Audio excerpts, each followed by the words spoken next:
আমাদের বাড়ি রক্ষা করার শপথ করেছিলে, কিন্তু আমরা কিভাবে রক্ষা করব যে অলরেডি জ্বলছে?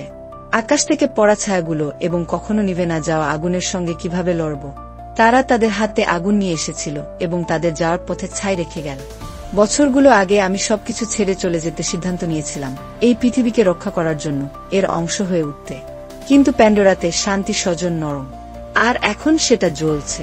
তুমি আমাকে শক্তি চেয়েছিলে, কিন্তু আমার কাছে শুধু ক্রোধই বেঁচে আছে। আমি তাদের শুরু করা শেষ হতে দেব না। যতদিন আমি শ্বাস নিচ্ছি ততদিনই না। তারা আমাদের আগুন দিয়ে ভেঙে ফেলতে চেয়েছিল, কিন্তু তারা ভুলে গেছে যে আগুনও প্যান্ডোরার অংশ। আর এই জগতে আমরা আরো উজ্জ্বলভাবে জ্বলব। তুমি জঙ্গলের হৃদয়, ঝড়ে টিকে থাকা শিখরটি। আগুনকে ভয় পেও না, হয়ে ওঠো সেটাই।